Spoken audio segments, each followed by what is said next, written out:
Namaste, world raisers. Sabine and Roger here. Let's watch Should I Worship God for Spiritual Well-Being? A request by Kraken K. Thank you for your patience. Good question. Let's find out what Sadhguru has to say. If you're worshipping gods for spiritual well-being, then you must understand it is only a preparatory step. It can never be the whole thing. Whatever gods you pray to for your spiritual well-being, it is only a preparatory step for you unless you're willing to walk the path of devotion 100%. Devotion is the quickest way to get there. But today, the way you have become, with the intellect being brought forth to this level, you cannot be a devotee. Isn't it, Anki? Huh? Let me come to this. The word devotion means dissolution. The word devotion comes from the root word dissolution. When we say a devotee has no agenda of his own. His only objective is to dissolve into his object of devotion, that's all. He is not thinking of living well, he is not thinking of becoming rich, he is not thinking of going to heaven. Let's say he's a devotee of Shiva, means he just wants to merge, he wants to die into Shiva, that's all he knows. Are you like that? No. For you, devotion is a currency. Devotion is a currency for easier life, isn't it?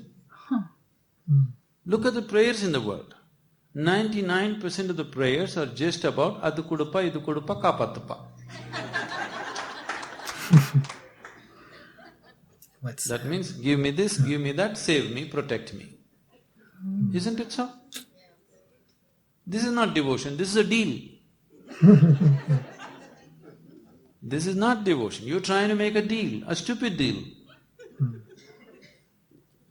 So, if you really want to become a devotee and you want to attain to the ultimate through devotion, then you have no agenda for yourself.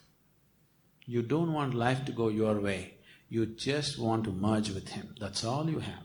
If you are like that, devotion is the quickest way to realization. It's very quick. But today, with all your education and this questioning mind, devotion is out of question, please look at it. Are you capable of becoming truly devout to somebody? Are you? No, so don't talk about it. I don't say there is no element of devotion at all in you, there is. It can serve some purposes, but it can't be your way to the ultimate. You understand what I'm saying? You can take small rides on it. Today you sit in the temple for 10 minutes and feel, Shiva, save me. And you get confidence to go through the next 24 hours. To that extent it works. But it cannot be your ultimate journey because your intellect is not willing to bend down to anybody totally. Unless you come to a certain level of experience where you naturally progress into your devotee. Here it happens, people come to the ashram as investigators, slowly they become students, then they become disciples, then they become devotees. That is a natural progression of life. As their experience becomes deeper and deeper, they have no option. They're too overwhelmed with what's happening here, then they can't help bowing down completely. Just bowing down, touching somebody's feet is not devotion. You're bending down because there's going to be a benefit. Yes, somebody has told you if you get blessings from somebody, some guru, things will happen well, your business will work well, your children will be healthy, something else will happen. So you bend down, it's okay, you get that also. To that extent, devotion works for you, but not as an ultimate vehicle to take you beyond. So you have to use other things that you have. You are right now enjoying the circus of the intellect. You like it. If you think of something, you feel great. Yes? What you think of is nothing new because it's always there in nature. If you just had eyes to see, Every damn thing that you discover has already been there, isn't it? Yes. Suppose you discover something today, you get very thrilled, isn't it? You spend your life, your whole lifetime just under that thrill. But what you don't understand is, whatever the great discovery that you have done, the very earth that you walk on knows it. What you call as, we call it mud, but in other countries, in America, they call it dirt. Dirt knows better than your brains. Yes or no? Everything that you know, the planet already knows, isn't it? Everything that you reinvent, the planet already knows. So there's no big deal about that, but you're thrilled with the circus of the intellect. So if you're thrilled with that, let's use the intellect. That's why we would have… if you are more of emotion than intellect, or if you are more of body than intellect, or if you're more of energy than intellect, we would have structured this program in a different way. Because you're more of intellect and less of other things, that is why so much talking is happening. If you were more energy, I would have just clapped and sat here and the rest would happen. I don't have to go on talking. But you like words. You like the circus of the intellect. So I'm putting you through the circus, a little better circus than you know, that's all. Yes or no? So, it's better you use the other faculties also now, because devotion is unavailable to you. Not because devotion is bad, devotion is the quickest way. It has always been and it always will be. But you have to remove yourself, you have to uproot yourself, only then it works. Otherwise it doesn't work. But today, because intellect has developed and a certain prominence and identification has come to the intellect, you can't brush it aside. Nobody can brush their intellect aside. Can you? Can you just brush your intellect aside and just surrender to me right now? You cannot do it. If you say that, you're big bullshit, I know that. I've seen too much life to know such things, believe such things, So, every other day people are coming, Sadhguru, I'm offering my life to you. Oh, okay. Let's wait till tomorrow morning. Every day somebody is offering their life to me, millions of people, but it's only a few who really manage that. They are different. All others, at that moment, when their emotions are on the upsurge, they really feel like it, they're not lying, but they don't know the limitations of who they are, that's all. But I know them very well. So devotion as an ultimate vehicle for you will not work in your present state of mind. It's not possible for you. You're too committed to your body and your intellect.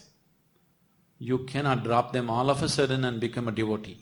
So, whatever practices you do are basically devotion-oriented, isn't it? Devotion is good, it brings. Devotion as an act is vulgar. Devotion as a way of life is wonderful. So, if you go devotion, you have to see whether you have it or not in you, whether it's something that works for you. It doesn't work because you're thinking. Thinking people cannot be devout. So instead of that, it's better you develop little reverence to life around you. When you have this mind, don't talk devotion. If you come to such a point that the experience of life or somebody's presence has so overwhelmed you that your mind is just sank into the background, what you think and what you feel is no more important, somebody else has become much more important for you, then devotion is a possibility. You must know how to fall in love, otherwise devotion is not possible. You must understand the English expression, falling in love is very significant. Because you can't stand in love, you can't climb in love, you can't fly in love, you have to fall in love. That means who you are should fall, only then it'll happen. So if you're a lover, a true lover, that means you are not important. What happens to you is not important. Only then devotion is a possibility. Then it's a very quick path. It's the quickest. You are my perfect mirror. You show me what I'm not in the endless pit of what once was me. Layer and layer you peel off me. The pain it is, but the joy it brings. So thank you for showing me what I'm not, for showing me what I could be. Thank you endlessly.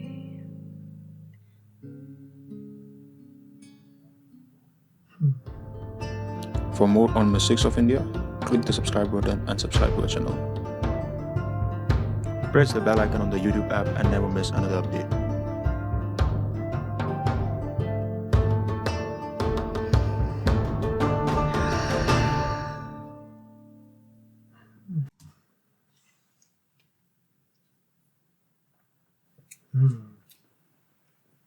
That was fantastic. I never understood devotion like I just did. Does that make sense? Yeah. Wow, I learned so much. It was great. Yeah, nice. Yeah, I loved it too. Just him talking about people don't have that capacity just yet on the path. It's something that we kind of got to develop on the way. So I was familiar with this teaching because David Hawkins taught it as well. Just in the sense that our intellectual mind is both an incredibly useful tool, but a great hindrance at the same time. Which is why, if you've ever read David Hawkins' books, like they're big and they're extremely intellectual, scientific, and just some great profound, insights, talking about spirituality and enlightenment and the higher states of consciousness in a very intellectual way with a lot of big words. And he says these kinds of teachings are necessary nowadays, and obviously Sadhguru knows that too. It's because we have this intellectual mind. We're going through a school system that's been designed and programmed, to enhance our intellect.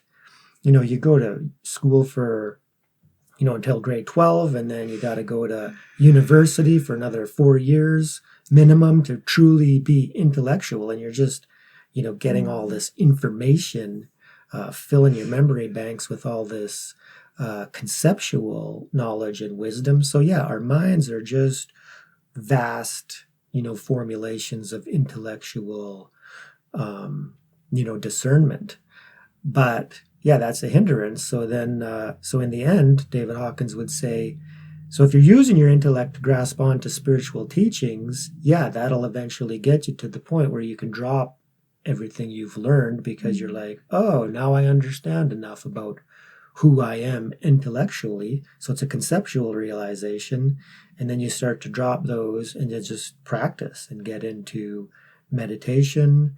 And then you can have non-conceptual realizations. And it sounds like Sadhguru is saying is that once that happens, then you can really begin devotion, right?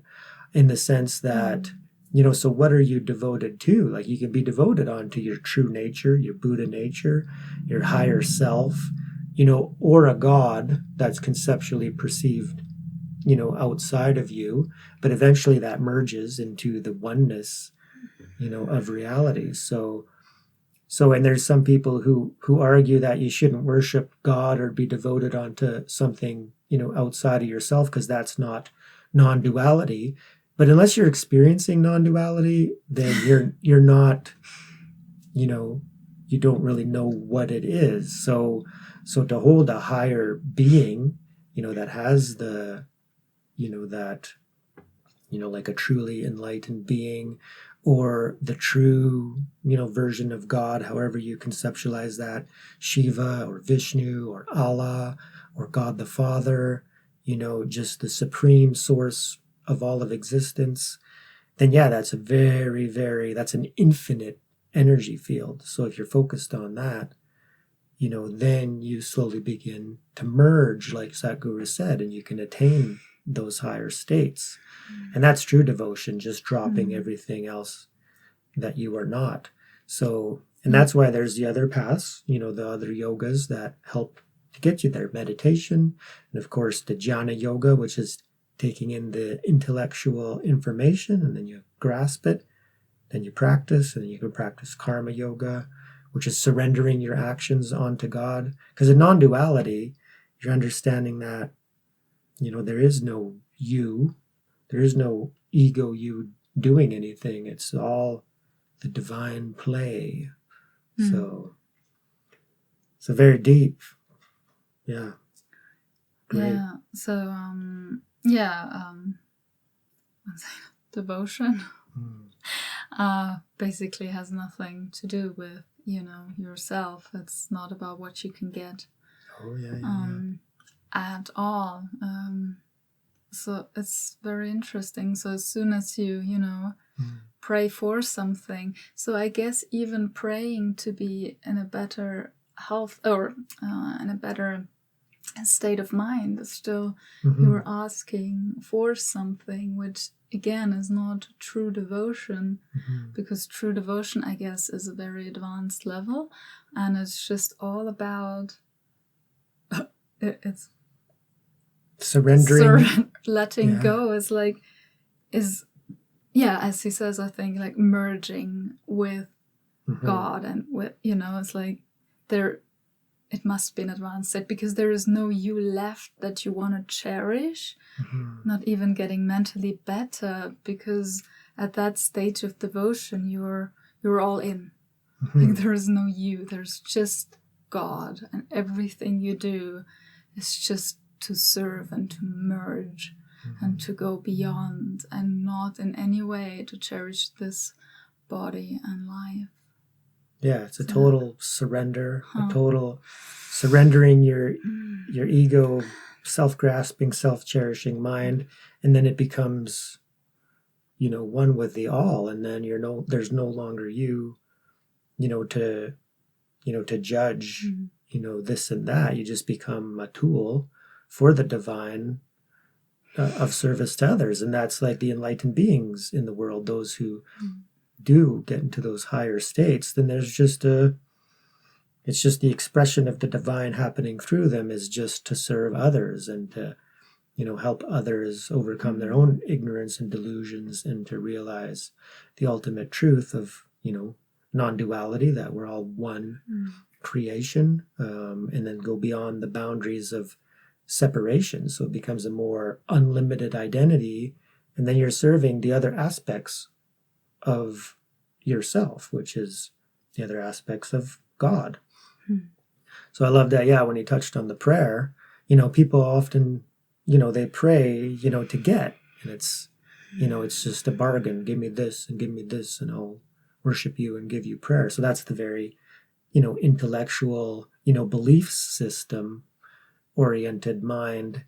But true prayer, and in my definition of just being on the path for a while, is all about others, right? You got to pray for others, because it's a very prominent teaching in all religion and philosophies that you get what you give, right? Giving and receiving is the same. So if you really want to get something, then give to others, and that's also how karma works, right? So you praying for others, for their well-being and for their upliftment and for their realization, is helping the whole, because I'm not really praying for anybody outside of myself. I'm praying for the whole, which is, the true sense of self that we are all evolving into. So praying for others, and then if you want to pray for yourself, pray for realizations and pray to surrender. I pray for the capacity to